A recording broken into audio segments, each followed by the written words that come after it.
कि यार मैं स्टॉक लेता हूँ तो गिर जाता है, मैं स्टॉक बेचता हूँ तो चढ़ जाता है। ये जनरली बहुत लोग सोचते हैं ऐसा होता है। मेरे को लगता है कि आप सबकी सुनो, बट बोरोड कन्विक्शन पे आपको पैसा नहीं बन सकता है। You need to have your own conviction. उतना ही पैसा डालिए जितना रात को सोने में आपको प्रॉब्लम नहीं हो। That is number 1।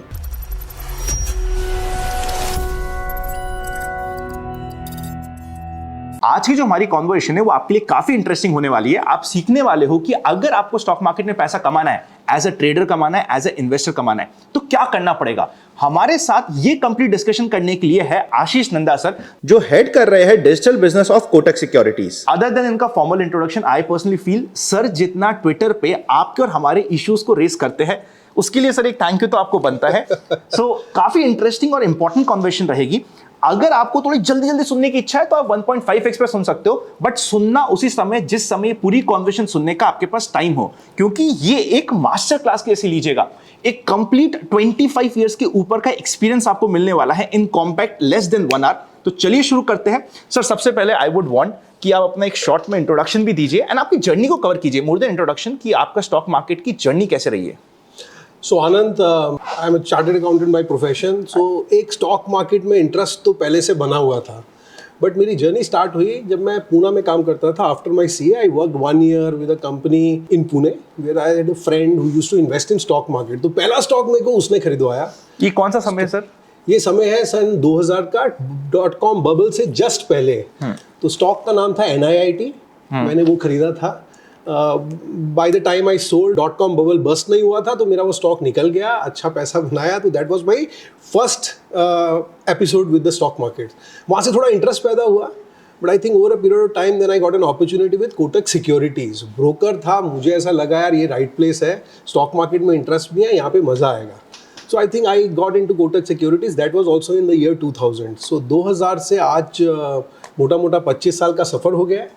And various Kotak में मैंने बहुत रोल्स किए हैं। मेरे साथ हुआ गया कि मैंने स्टार्ट किया ऑपरेशन से, रिस्क से, तो मेरी अंडरस्टैंडिंग थोड़ी रिस्क की जनरली स्लाइटली बेटर है। जनरली जो अगर सेल्स करते हैं तो अगर रिस्क की नॉलेज हो तो थोड़ा सा क्लाइंट से बात करना ईजी हो जाता है। So I have a background of risk, I have a background of operations. After that I got into business and from then on I have earlier done relationship business, clients को मिलना, बात करना, समझाना। And उसके बाद now I been part of the digital business at Kotak. यहाँ पे an app called Kotak Neo. Kotak Neo we have built over 5 years and it has come out really nicely. And that's what my journey is. Sir इसमें ना थोड़ा आपकी पहले stock की journey बताइए। आपने जो पहला स्टॉक NIIT बाई किया था, उस पर क्यों बाई किया था और क्या प्रॉफिट किया था उस रेंज में? क्योंकि उस समय हुआ ये था कि .com बबल बर्स्ट हुआ था, जस्ट लोग डर रहे थे स्टॉक मार्केट से। मेरे पापा भी थे, वो अभी भी बताते हैं कि उस समय ऐसा हाल था कि सुबह जाते थे मार्केट में, मूवी देखते थे, शाम को वापस आ जाते थे। तो उस समय आपने जर्नी स्टार्ट करी? मेरी जर्नी आई थिंक ना उससे थोड़ी टाइम से पहले स्टार्ट हुई। मैंने I think if I remember correctly मैंने 20,000 रुपये डाले थे NIIT में। That went to about 70,000 rupees and I was able to exit in time. वहाँ पे बहुत सारे स्टॉक थे, चलते थे, सुबह कई मल्टीप्लाई हुए। This I was probably lucky to be in a stock, क्योंकि नॉलेज नहीं था, किसी ने बोला ले ले, मैंने ले लिया, मतलब उतना ही था। फर्स्ट स्टॉक जनरली ना आप ऐसे ही बाय करते हो कि किसी ने बताया, you trust him, that trust की बेसिस पे you buy a stock. So I bought NIIT, it went good for me. I am 20 का 70 is a large sum of money. It went in 1 year, but I think उसके बाद सारा पूरा market collapse हुआ। But I kind of that was my first journey. उसके बाद गलतियाँ भी की, ऐसा नहीं कि मैं बोलूँ गलतियाँ नहीं की। Earlier part of your career you do a lot of things which probably are not right. एक मुझे किस्सा याद आता है, मैं पहले बहुत बोला करता था कि यार मैं स्टॉक लेता हूँ तो गिर जाता है, मैं स्टॉक बेचता हूँ तो चढ़ जाता है। ये जनरली बहुत लोग सोचते हैं ऐसा होता है। आज समझ आती है। I think initial part of career में गलती की है, वैल्यूएशन हाई पे स्टॉक खरीदा है। जब खरीदा है तो वो शायद उसका पीक था, जब बेचा है तो शायद उसका पैनिक में बेचा है तो उसका बॉटम था। सो आई थिंक ये गलतियाँ मैं सब कर चुका हूँ। But I think over the last 15-20 years I think काम करके थोड़ा समझ आ गया क्या करना है क्या नहीं करना है। Not that I am perfect, not that I know everything, आज भी थोड़ी बहुत गलतियाँ होती रहती है। But I think I think over a period of time you everybody learns. लेकिन सबको भी लगता तो ऐसे ही है कि कोई एक ऑपरेटर बैठा है जो हमारी बाइंग एरिया को ट्रैक करता है और हम जैसे ही बाय करते हैं उधर फॉल होना स्टार्ट हो जाता है, और जैसे ही हम लोग एग्जिट करते हैं वहां से बाउंस बैक आ जाता है। तो क्या कोई ऑपरेटर गेम चलता है मार्केट में? Anand, I am not the only one. सब ऐसा सोचते हैं कि भाई मैं खरीदता हूँ तो कुछ हो जाता है। मार्केट में सब टाइप के लोग रहते हैं, लाइक ट्रेडर्स रहते हैं, मार्केट में इन्वेस्टर्स रहते हैं, मार्केट में lot of people do lot of things. So market बनता ही इस चीज़ से आनंद। एक कोई सोच रहा है कि इसको बेचने का टाइम है, कोई सोच रहा है स्टॉक को खरीदने का टाइम है। That is what makes the market. तो मार्केट में various types of people are there, lot of people want to buy, they want to sell. तो मार्केट इसी तरीके से बनता है। So I am saying that's. तो सर यहीं से क्या करते हैं अपन, इसको एक मास्टर क्लास के रूप में ले जाते हैं। हम लोग एकदम बेसिक से समझाएंगे, क्योंकि आपने भी ट्रेडर इन्वेस्टर की बात करी, तो दोनों के बीच में डिफरेंस क्या है, हाउ आर दे डिफरेंट, उनकी साइकोलॉजी कैसे डिफरेंट है, और किसको क्या बनना चाहिए ये भी हमें पता चले, कि हमें रियलाइज हो कि मेरे लिए क्या बेटर है, कैसे डिसाइड किया जाए। किस्सा था, एक मेरा क्लाइंट थे, तो उस क्लाइंट से जब भी मैं मिलने जाता था तो मैं बोलता था कि आप इन्वेस्टर हो के ट्रेडर? तो क्लाइंट बोलता था मैं इन्वेस्टर हूँ। तो मैंने कहा क्या करते हो आप? कह रहा मैं कोई भी चीज़ जो आज खरीदता हूँ मैं आज नहीं बेचता हूँ। तो मैं भी कुछ एटलीस्ट एक दिन तो रखता ही हूँ, हफ्ते तक भी रखता हूँ, मैं इन्वेस्टर हूँ। तो मैं कहने का मतलब ये है कि definition of investor is different and definition of a trader is different for everyone. But अगर आप मेरे से पूछेंगे what is the difference between a trader and an investor, मैं ये बोलना चाहूँगा, let me give an analogy of cricket. एक तरफ है राहुल द्रविड़, एक तरफ है Surya Kumar Yadav. Rahul Dravid is known as a wall, patience, epitome of patience. अगर आप टेस्ट मैच क्रिकेट में देखें तो he will defend more balls then he will play shots on. पूरा दिन लगा रहता है और एंड में जाके 100 रन बनाता है। This for me as an investor. लगे रहो, 80% बॉल्स को आपको डिफेंड करना है, ओनली अबाउट 20% बॉल्स पे शॉट मारना है, सोच समझ के लूज बॉल पे, लूज बॉलर की लूज बॉल पे ही शॉट मारना है। That is the only thing that he does. दूसरी तरफ है सूर्य कुमार यादव, T20 20 ओवर से पहले सेंचुरी बनानी है। दोनों का एम सेम है, इंडिया को जिताना है, दोनों का एम सेम है कि सेंचुरी मारनी है, बट दोनों के तरीके डिफरेंट है। पहला है इन्वेस्टर जो कि समय से लड़ रहा है, दूसरा है ट्रेडर सूर्य कुमार यादव जो मौके ढूंढ रहा है। So I'm saying this is how I will try to explain an investor and a trader, and every investor is not just an investor. Her investor कभी कभी ट्रेड भी करता है। I know so many investor जिनके पास long term portfolio है, but लेकिन थोड़ा सा पैसा वो ट्रेडिंग की तरफ भी रखते हैं, small amount of money. And I know lot of traders who have a long term portfolio as well. So every trader is an investor and every investor is a trader. However, you will find pure investors and pure traders in the market as well. सो मेरे को क्या बनना चाहिए, trader बनना चाहिए, investor बनना चाहिए, कैसे डिसाइड करूं? देख, मुझे ऐसा नहीं लगता है कि तुम स्टार्ट कर सकते हो अपने कैरियर को ये सोच के कि मेरे को तो इन्वेस्टर बनना है या मुझे तो ट्रेडर बनना है। एक और स्टोरी सुनाता हूँ। मेरा एक और क्लाइंट है अहमदाबाद में, मैं मिलता हूँ उनसे। स्टार्ट किया, he was a chartered accountant, again he works in an MNC, pharma company, long period of time. जो पैसा सेव किया मार्केट में डाला, थोड़ा इन्वेस्ट करना शुरू किया, लोगों से बात करते रहे, लोगों ने बोला ये ले वो ले, lot of things he tried over a period of a very long period of 8-10 years. आज वो अपना जॉब छोड़ चुके हैं, ट्रेडर हैं, फुल टाइम ये करते हैं। इट इज़ नॉट अबाउट तुम्हें करना क्या है, जब तक तुमको विनिंग फॉर्मूला नहीं मिलता है, I think you will have to try everything, but once you get that winning formula then you can move on. So I think you don't have to start your career thinking मैं तो trader बनूंगा, मैं तो investor बनूंगा। I think in your investment journey, everybody has to start with investment is what I feel. अपना छोटा start, पहला मैंने NIT खरीदा, आजकल जनरली लोग म्यूचुअल फंड से स्टार्ट करते हैं, और वो सही तरीका है। I am not saying it is a wrong thing. You to start your journey slow and study with mutual funds. Maybe पहला सिप करो, फिर थोड़ा इन्वेस्ट करो लार्ज कैप में, मिड कैप में, स्मॉल कैप में, then probably you have to move on to stocks. धीरे धीरे स्टॉक समझो, एंड देन धीरे धीरे अगर तुमको विनिंग फार्मूला आ गया कहीं पे, then you can definitely become a trader. But I think you don't have to start thinking मेरे को तो ट्रेडर बनना है। So what is the winning formula, what is the right way to invest या फिर ट्रेड? दोनों के लिए बताओ ना, कि आप चाह रहे हो कि हमें एक विनिंग फार्मूला मिले, हम चाह रहे हैं कि हमें वो 25 साल नहीं लगाने पड़े जो आपने लगा दिए, हमें विनिंग फार्मूला दो। आई विश मेरे पास होता। विनिंग फार्मूला ना सबका अलग अलग है। एक विनिंग फार्मूला हर आदमी पे फिट नहीं होता है। मेरा विनिंग फार्मूला कम्प्लीटली डिफरेंट है। मैं ट्रेडर नहीं हूँ। ट्राई भी किया तो मैं लगता है कि मैं अच्छा ट्रेडर नहीं बन पाऊंगा, तो मैंने ये शुरू में ही छोड़ दिया। आई am a pure investor and hardcore investor. I think अगर बिगिन करते हो तो म्यूचुअल फंड से ही करना चाहिए। पहला अपना SIP, we do not know anything, and I think mutual fund has to be part of your portfolio always, whether you are a trader और an investor. Some portion of your investment has to be in mutual funds, because आप हर stock को नहीं जान सकते। बाजार में 6-7 हज़ार stock हैं, हर स्टॉक को जानना पॉसिबल नहीं है। थोड़ा विश्वास आपको फंड मैनेजर्स पे करना पड़ेगा and there are very good fund managers available, various fund houses. I think you have to divide your money and put in mutual funds. Some portion of your money has to be in mutual fund, irrespective if you are a trader or an investor. For investor, I will say सबकी सुनो, but अपनी करो. आजकल YouTube पे आप जाओ, कहीं पे भी जाओ, there are so many videos and they all puzzle you. Everybody is trying to give you an advice. मेरे को लगता है कि आप सबकी सुनो, बट बोरोड कन्विक्शन पे आपको पैसा नहीं बन सकता है. You need to have your own conviction. Borrowed conviction पे पैसा बनाना, किसी ने बताया आपने खरीद लिया, आपने तो खरीद लिया, उसने कब एग्जिट किया आपको पता नहीं, या आपने एग्जिट ले लिया लेकिन मार्केट गिरा, वो तो होल्ड कर रहा है, उसको स्टॉक की स्टोरी पता है, आपको तो पता नहीं, आप पैनिक में बेच दोगे. So borrowed conviction I think doesn't work. You will have to study a little bit, and that is why what I always say is कि सुनो सबकी एंड थोड़ा सा रिसर्च करो. एंड आजकल रिसर्च करना थोड़ा इजी भी हो गया आनंद. आजकल एआई के टूल्स आ गए हैं. फॉर एग्जांपल हमारे ऐप पे कोटक नियो पे we give lot of research reports.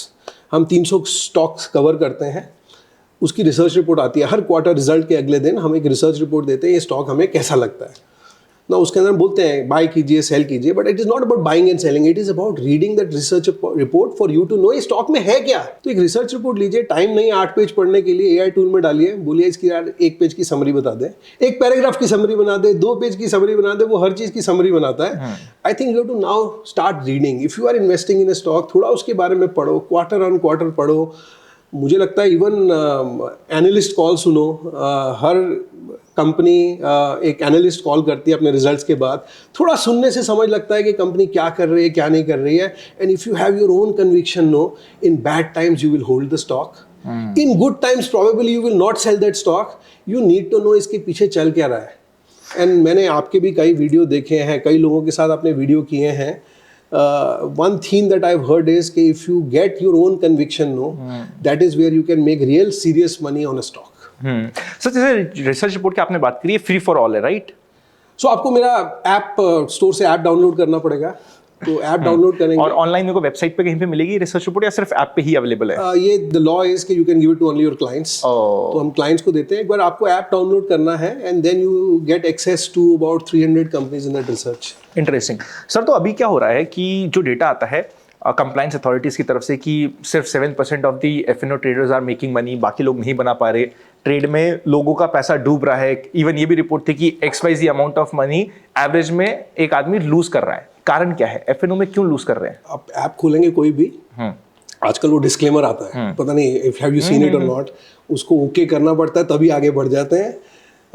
लोग पढ़ते हैं, नहीं पढ़ते हैं. पहली बार तो पढ़ा था, कभी पढ़ लेते हैं. पहला पॉइंट उसका यही है, 93% of anybody who trades in option loses money. But ये लॉस क्यों हो रहा है? आई थिंक ये लॉस इसलिए हो रहा है कि see option is not an easy science. Stock खरीदना फिर भी आसान है. आपने स्टॉक देखा, अच्छा लगा, इस कंपनी की ग्रोथ पैटर्न अच्छा, आपने ले लिया. ऑप्शंस के अंदर थोड़ा सा इंट्रिकेट है. There are lot of other risk. Option is a leverage product. आधे लोग तो समझ ही नहीं पाते हैं कि ये लीवरेज है. आपने 100 रुपए का माल 10 रुपए में खरीदा है. अगर 100 रुपया 90 हो गया तो आपका 10 जीरो हो जाएगा. Option is leveraged. इसको एक्सप्लेन करो ना सर. ये बहुत सही आपने बोला कि 100 का 90 हुआ, आपका जीरो हो गया. फॉर एग्जाम्पल आज निफ्टी चलता है 24,000 पे, 25,000 निफ्टी चलता है. लेकिन आपको अगर ऑप्शन खरीदना है उसका, वो ऑप्शन आपको प्रीमियम देना पड़ता है. आपका वो प्रीमियम आपने पे किया, वट एवर प्रीमियम, आपको शायद 100 रुपया 200 रुपया जितना भी आउट ऑफ द मनी पे करते हैं, आपने प्रीमियम पे किया. आपने प्रीमियम पे किया से 500 रुपया. Technically, you have bought an option or you have sold an option. You have paid only a premium, which is a small part. But exposure आपने कितने में लिया? आपने exposure लिया है 25,000 पे. So for example, आपने 25,000 का ऑप्शन खरीदा या 25,000 का कॉल खरीदा या पुट खरीदा, और आपने अगर फ्यूचर भी खरीदा, आपने एक पोर्शन ऑफ पैसा दिया, आपने पूरा पैसा नहीं दिया है. सो फ्यूचर लेते हैं पहले. फ्यूचर से आई थिंक क्लाइंट्स थोड़ा इजीली समझेंगे. Future is a derivative of, for आपने एक स्टॉक ही ले लेते हैं. फॉर एग्जाम्पल एक स्टॉक लेते हैं ICICI का, से 1,000 रुपये पे है. आपने 900 का कॉल बेचा, या आपने 1100 का कॉल बेचा, या आपने 900 का पुट बेचा. आपने जो एक्सपोजर लिया ना, आपने सिर्फ 20% मार्जिन दे के आपने पूरा 100 रुपये का एक्सपोजर ले लिया. ना if the market goes down, I think you tend to lose a lot. तो it is a leverage product that people have to know. The second thing is time value of money. With time आपका पैसा zero हो जाएगा. लोग समझते नहीं. मैंने call खरीद लिया, वो कॉल का डेट है एक्सपायरी डेट, वो एक्सपायरी डेट आया, देयर योर मनी बिकम्स नीचे. तो आई थिंक एक लीवरेज का रिस्क है, एक टाइम वैल्यू ऑफ मनी का रिस्क है कि लोग जनरली समझते नहीं है. तीसरा है प्रोबेबिलिटी का risk. I had a client who says कि यार मैं तो out of the money calls लिखता हूँ और मेरे को थोड़ा थोड़ा प्रीमियम मिलता है, मैं बहुत खुश हूँ हर महीने, मैं ज़्यादा लालच नहीं करता हूँ.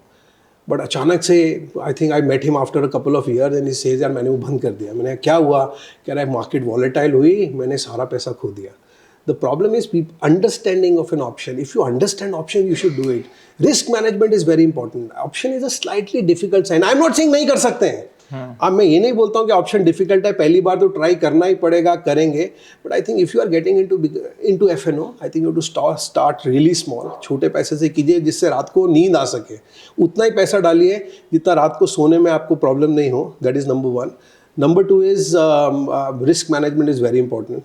अपनी औकात में रह के, जैसे मैं बोलता हूँ, उतना ही करिए एंड रिस्क मैनेजमेंट कीजिए. अगर आपने 100 रुपये डाला है, आपका रिस्क मैनेजमेंट क्लियर होना चाहिए. मैं 3 रुपये खाऊंगा या 5 रुपये खाऊंगा तो मैं एग्जिट कर लूँगा, क्योंकि अगले दिन फिर आना है. Trader has to come to the market. उसको तो मौका ढूंढना है. अगले दिन फिर मौका होगा, उसके पास पैसा होना चाहिए डालने के लिए. सो मेरे हिसाब से I think the more two important keys when it comes to option और an F and O trading is start very small, have your very strong risk management, and this is not the first product you can do. आजकल क्या लोग आते हैं, account खोलते हैं, सीधा पहला ऑर्डर ऑप्शन में डाला. I think the journey has to be mutual funds, the journey has to be stocks, and then F and O comes a little letter.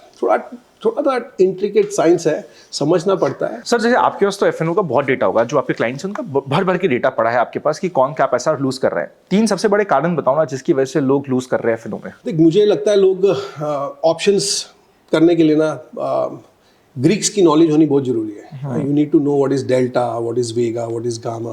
Option greeks अगर तुम्हें नहीं आते, you really do not know how options work. तो option के अंदर Greek की knowledge होना बहुत ईजी है.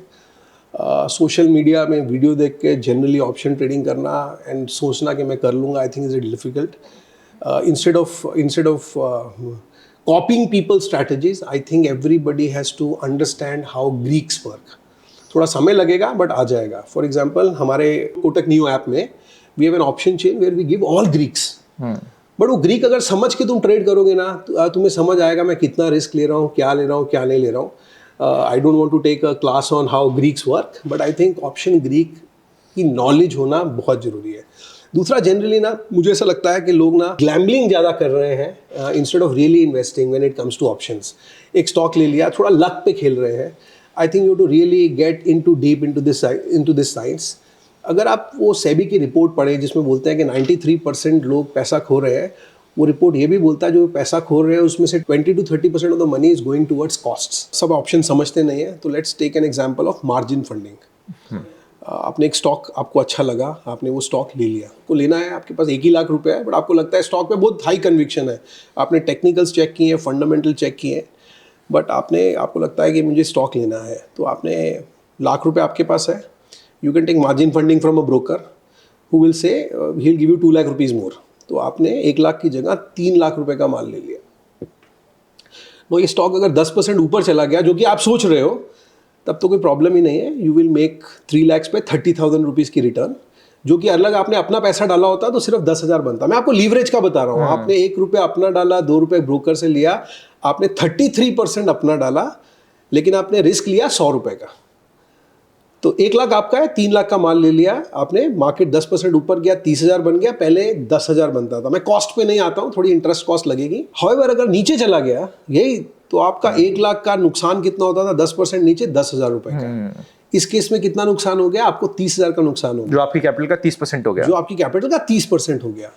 ऑप्शन और फ्यूचर इवन ज़्यादा लीवरेज है. वहाँ पे आपको सिर्फ 20% देना पड़ता है, इंडेक्स में सिर्फ आपको 10% देना पड़ता है. तो लीवरेज ज़्यादा है.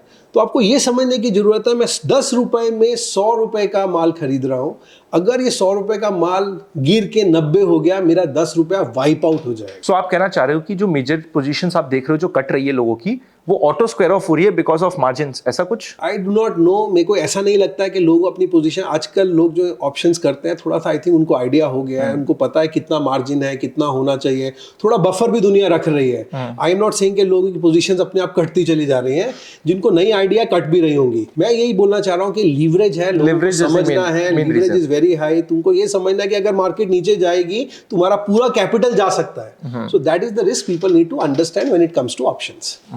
आपने ना बीच में बात करी थी आपकी ऐप की भी कि भाई कोटक नियो पे हमने कुछ एडिशनल चीजें, क्या है कोटक नियो, बिल्कुल सिंपल लैंग्वेज में से समझाइए। 2-3 चीजें बोलूंगा आनंद।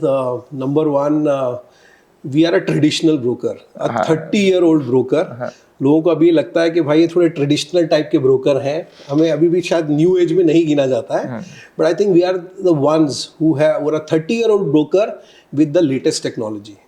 सो we have really revamped ourself, हमने डिजिटल पे बहुत काम किया है। We are the only brokers who make 50% of our volumes through relationship business, जो मेरा अर्स्टवाइल पुराना बिजनेस था जहाँ पे लोग क्लाइंट्स हमारे से फोन पे बात करते हैं, and 50% of our volumes come from digital business.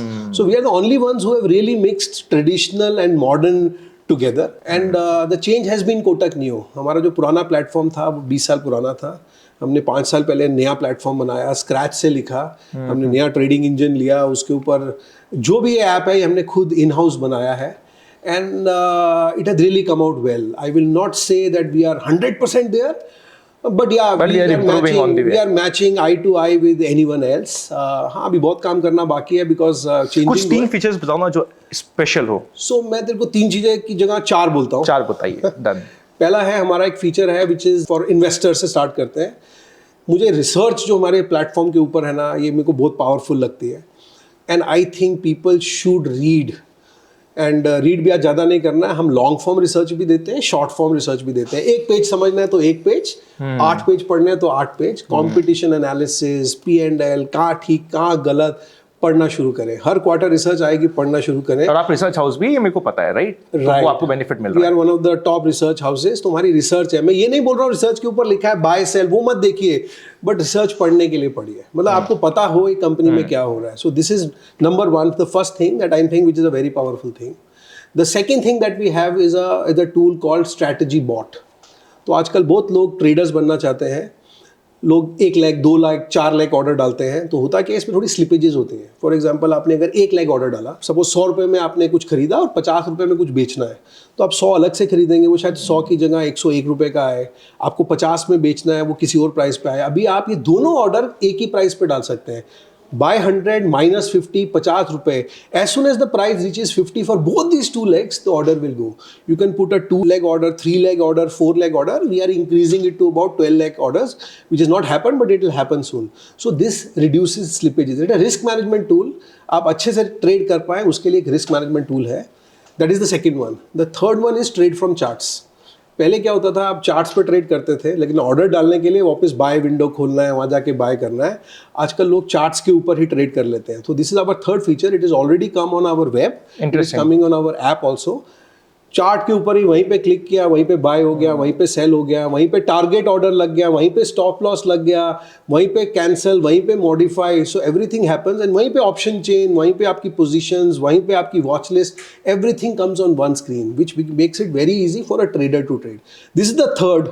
And the fourth I will say we promote responsible trading. So a couple of features on responsible trading. We have a kill switch, wherein अगर आपने आज पैसा बना लिया, कह रहे हो trade नहीं करना है, एंड जनरली क्या होता है, कंट्रोल नहीं रहता है, शाम को एक ऑर्डर डल जाता है, you can press the kill switch and you will not be able to trade. जब तक आपने वो किल स्विच को वापस अनकिल नहीं किया, you will not be able to trade. Then there are features कि आपको ये स्ट्रैटेजी, ये अच्छा लगा, किल वाला अच्छा लगा, मच नीडेड। तो दिस वाज इंटरेस्टिंग। दूसरा एक स्ट्रैटेजी है आपकी, आपने बोला इसके ऊपर मेरे को मैक्सिमम लॉस 5000 चाहिए, तो you can put a stop loss basis strategy. मैंने 4 स्ट्रैटेजीज मेरी चल रही हैं, हर का अलग अलग stop loss. You can also have a global stop loss कि मेरा आज पूरा 30,000 रुपया उड़ गया तो सब क्लोज। तो these are all responsible tools we do done. One thing is very special about us is कि अगर आपने ट्रेड किया ऑप्शंस में थ्रू आवर डीलर, आपने मेरे डीलर को फ़ोन करके ट्रेड किया, तो आपको शाम को कॉल जाएगा और आपको पूछाएगा सर आपको ऑप्शंस आता है, आप समझते हो ये लीवरेज प्रोडक्ट है, ऑप्शंस में ट्रेड कर रहे हैं तो जरा ध्यान से कीजिएगा. Very different. I think we understand risk management, we don't want people to trade, so I think we promote responsible trading and I think which I am a little proud of. Interesting. तो sir next leg में ये बात करते हैं, अभी markets को आप क्या देख रहे हो, क्या आउटलुक बन रहा है? अभी जैसे आज वापस से जिस दिन हम शूट कर रहे हैं, हो सकता है थोड़े दिन बाद ये वीडियो जाए, बट जिस दिन हम आज के दिन शूट कर रहे हैं वापस से बहुत सारे सिनेरियोस हो रहे हैं. ट्रंप ने जो टैरिफ लाया था वो टैरिफ को अब वापस से हटाना पड़ गया है, और क्या आउटलुक बन रहा है मार्केट का यहाँ से, और क्या इंपॉर्टेंट फैक्टर्स है जिसको आप देख रहे हो? If you ask me straight, very difficult to predict markets. Short term में तो ये बोलना कि भाई मार्केट कल ऊपर जाएगा नीचे जाएगा या एक महीने में क्या होगा, कि आज जिस हम मार्केट सिचुएशन में है, जियोपॉलिटिकल सिचुएशन में है, इसमें मार्केट को प्रिडिक्ट करना खतरे से खाली नहीं है. सो मैं मार्केट को प्रिडिक्ट नहीं करना चाहूँगा. इन्वेस्टर्स के लिए मैं बोलूँगा long term India is a great story. India is a $4 trillion economy, set to become a $7 trillion economy by 2030. I think most reports are saying that. Opportunities will come. अगर market economy itself 75% से grow करती है, I think stock market के अंदर immense opportunities आएंगी. My only request to all investors था कि opportunities आएंगी बट अपनी कन्विक्शन पे काम करो. I think this I will say to the investors. Trader को तो फर्क ही नहीं पड़ता है, उसको तो मार्केट में वॉलेटिलिटी चाहिए, उसको तो मौका चाहिए, उसको तो टाइम से नहीं लड़ना है, उसको तो अपॉर्चुनिटी चाहिए. तो मार्केट ऊपर जाए नीचे जाए, ट्रेडर के लिए अपॉर्चुनिटी हमेशा है. I think trader has to sharpen his skills. Trader should not say कि मेरे को आ गया. ओवर कॉन्फिडेंस में कभी नहीं जीना है, रोज सीखने को मिलता है. But I think you will get your right formula if you keep working. Time will come. And lastly अगर कुछ नहीं आता है, mutual funds are always there. SIP करो, सुकून से जियो और SIP करते रहो. And the good part is, इस बार जो मार्केट की फॉल आई थी पिछले 5-6 महीने की, हमने ऐसा देखा नहीं कि लोगों ने अपनी SIPs बंद की, which is a good thing. And I think overall, I think you have to have confidence in India. If India will do well, I think generally people will make money. देखो, मैं कोई stocks के नाम नहीं मान रहा, we are complied, हमें compliance का पूरा ध्यान रखना है. आई नो कंप्लाइंस की इश्यूज है, बट इंडिया को आप बेट कर रहे हो कि भाई अभी आज के दिन हम लोग $4 trillion की इकोनॉमी है, and if this will grow we will also grow. कौन से सेगमेंट है जहाँ पे आपको लग रहा है? सेक्टर्स की बात कर ले हम लोग, 3 सेक्टर्स. आनंद, मेरे को जो अच्छा लगता है ना वो है थोड़े market infrastructure institutions. Market infrastructure, हाँ, मतलब तुम्हारे पास जो मार्केट के एक्सचेंजेस और depositories and all. For example if India has to grow, अभी I don't know, I think मैं नंबर्स बोलता हूँ, इंडिया में 19 करोड़ डीमैट अकाउंट है, बट ये डीमैट अकाउंट 2020 तक सिर्फ 4 करोड़ थे. The entire growth has happened in the last 5 years. Post, I think COVID happened and उसके बाद लोगों को इंटरेस्ट आना शुरू हुआ, and market has also done well. People have made money. I think India के अंदर financial literacy improve ही करेगा from here on. The number of investors will keep on growing. Volumes on exchanges will keep on growing. Depositories will keep on growing. I think market infrastructure institution is a growth story of India. I think you can live that story for a very long period of time. And stock investment, I think when you are an investor, you have to invest for a longer period of time. In the financial sector, banks, mutual funds, insurance companies. This is the second. इनकी penetration बहुत कम है. Even now, the number of people into insurance is very small. As financial literacy improves, ये सब sectors के अंदर ये improve ही करने वाला है. So I think finance sector is something that I feel is a very strong sector that people have to. I think you have to stay with the India growth story. पहले आपको ये सोचना, आप ये stock ले रहे हैं, India जैसे ग्रो करेगा, इस स्टॉक का पोटेंशियल क्या है. I think that is how you to do. पहले आपको इसका मार्केट आउटलुक ठीक लगना चाहिए. ये स्टॉक अपने सेक्टर के अंदर कुछ अलग कर रहा है या वहाँ का लीडर है नहीं है. आनंद, मुझे ऐसा लगता है कि for example, I am not a doctor, but मुझे लगता है डॉक्टर का काम बहुत मुश्किल है. उसको ह्यूमन बॉडी समझनी है, वही है. Lot of people think that finance is very difficult. I think finance is not that difficult. I think अगर आप उस पर काम करना शुरू करेंगे ना, over the 2-3-5 year period, you will have enough knowledge to invest in to stocks. तो सेक्टर्स में अगर आप मुझे पूछोगे, मुझे लगता है market infrastructure, financial services. For example अभी डिफेंस में you seen last 3 months what has happened. So a lot of sectors who will do well with the country. I think defense is also a little overvalued at this point of time. थोड़ा रुक के करना चाहिए शायद. But I think there are a lot of opportunities in the market. So ये 3 आपके लिए main segments हो गए. मुझे तो ये 3 सेगमेंट स्ट्रॉन्ग लगते हैं. सर 2025 का फर्स्ट हाफ में हमें थोड़ा झटका लगा, जोर का झटका, क्या हम इसका 2.2 एक्सपेक्ट कर सकते हैं इन 2025? I wish I knew. मुझे तो ऐसा लगता है, I think difficult times are behind us. Market may not just run away, so market will be at these levels for a little more period to come. But लोगों को ये समझ आ गया है, मुझे ऐसा लगता है कि जो इन्वेस्टर्स मार्केट में, उनको ये समझ आ गया है कि मार्केट में बुरे टाइम पे खड़े रहना is very important. And SIP की बात लेते हैं, एसआईपीज में चढ़ती हुई मार्केट में इन्वेस्ट करने से उतना पैसा नहीं बनता है जितना मार्केट जब करेक्ट हो एंड आप इन्वेस्टेड रहे उससे पैसा बनता है। Very happy to see broker के साइड से हमें पता चल रहा है कि SIP is good, which is very good, which is very logical also कि एसआईपी भी करनी चाहिए। आप ट्रेड करते हो साथ में एसआईपी भी करो, एक ही बात है। मैं तो I think I will just again repeat, I think your first journey to financial world has to start from SIP. You have to be in mutual funds before you get into stocks. You have to be in large caps before you get into mid caps and small caps. Logical. And then is the time for fancier products like futures and options. That is what has to be your journey. While as a broker, I make more money when a client trades more. But I think for most of the people in this world who do not have time and who do not have the energy, and I think reading and being an investor, I think is the best thing. Amazing. So towards the end, कोई final message, कोई blessings? Have your own conviction. Borrowed conviction will never make you money. The kind of money stock market can make for you. The lot of large investors, I think the kind of money they have made it because they knew what is the story behind a stock. So get into what is the story behind a stock. Read research reports, listen to con calls, and I think make your own conviction कि ये stock अच्छा करेगा, and that is the only time you will make real kind of. Sir large investor की बात करी, कोई story जो आपको इंस्पायर करती हो किसी इन्वेस्टर की? दो स्टोरीज है। आई रिमेंबर इन्वेस्टर .com बोल का टाइम था, मैंने जल्दी उसी टाइम कोटक में काम करना शुरू किया था। 2001-2002 की बात थी। Client was a good architect doing really well. पहला किसी दोस्त ने बोला तो स्टॉक लिया Infosys, and the stock did well. Infosys was a stock at that point of time as well. Stock did well. धीरे धीरे लगा यार यहाँ तो गेन ज़्यादा है, तो थोड़ी जो FDs थी वो भी स्टॉक में चली गई। स्टॉक की क्वालिटी डिटोरिएट होनी शुरू हो गई, क्योंकि अगेन बात करके क्या चल रहा है क्या नहीं चल रहा, उसमें उस समय सब स्टॉक चलते थे। थोड़ा इंटरेस्ट इन बिजनेस कम हो गया, अपना जो प्रोफेशन था उसमें इंटरेस्ट कम हो गया। जो भी पैसा था वो सारा स्टॉक मार्केट में चला गया, and then the bust happened and he lost a really crazy amount of money and he was leveraged and everything. Leverage का downside भी है, मैंने leverage की बात की, मैं just बोलना चाहूँगा कि leverage का downside भी है। You can't leverage unless you know the risk of leverage. ठीक है sir. Leverage has to be for short term, leverage can't be long term. Unless you don't understand leverage, don't do leverage.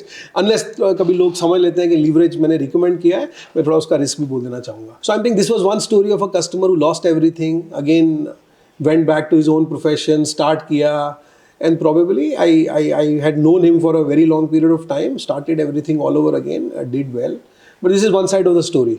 The second side of the story is a customer who has really researched his stock well, really researched, and ऐसे बहुत customer हैं जो कि stock market को really profession की तरह पढ़ के आते हैं, ढंग से समझ के आते हैं, स्टॉक को समझते हैं, जल्दी नहीं करते हैं। स्टॉक भाग भी रहा है तो उसको नहीं चढ़ना है उसके ऊपर, सोच समझ के जब समय लगा, करेक्शन आया, उस समय चढ़े, धीरे धीरे अपना पोर्टफोलियो बिल्ड किया।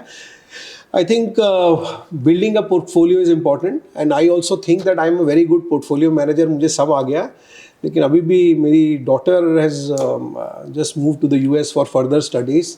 तो मुझे आप समझ रहा है कि यार portfolio also means tuition fees, portfolio also means travel bills, portfolio also means Uber Eats. तो मैं भी सीख रहा हूँ, मेरी daughter सिखा रही है मेरे को, तो मैं भी सीख रहा हूँ उसके अंदर। But I think लगे रहेंगे पेशेंटली, ग्रीड नहीं रखेंगे, पैनिक नहीं करेंगे। I think there is lot of opportunity in the market. Amazing sir, thank you so much for giving time. I think हमने काफ़ी कुछ कवर कर लिया है जो काफ़ी लोगों के लिए यूजफुल होगा, एंड होपफुली हम लोग और भी कॉन्वर्सेशंस करेंगे। Thank you so much for coming and doing this conversation. Thank you Anand, real pleasure meeting you. Thank you sir.